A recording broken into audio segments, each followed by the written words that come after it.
जीते जी हमें कार्य करना है श्री जी के चिंतन में। शरीर छूटने के बाद फिर इसका कोई महत्व नहीं है, पक्का समझो। अब हमारी भाषा को कोई समझ नहीं पाएगा।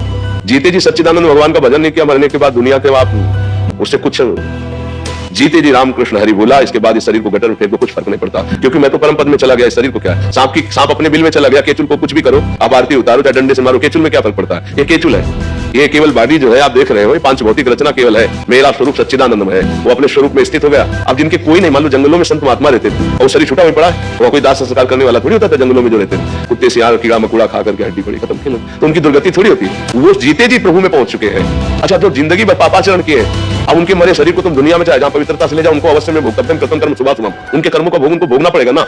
वो जिंदा में कभी किसी को तुमने खवाया नहीं, भूखे को कभी सेवा नहीं की, और मरने के बाद जो है उसके लिए चौतरा बनवाया, जब वो लड्डू बांटे जाए तो वो तो नरक भोग रहा है ना, लड्डू थोड़ी उसको खाने को मिलेंगे, वो तो नरक भोग रहा है कर्मानुसार। वो लड्डू खाने के लिए उसको समय थोड़ी है। इसीलिए जब तक यावत स्वस्थमिदम, शास्त्रों की भाषा को समझना कठिन है, यावत स्वस्थमिदम कलेवरम यावत च दूरे जरा, जब तक तुम्हारा शरीर स्वस्थ है, बुढ़ापा दूर है, मृत्यु नहीं आई, तब तक अपने कल्याण के लिए कर लो जो कुछ करना है।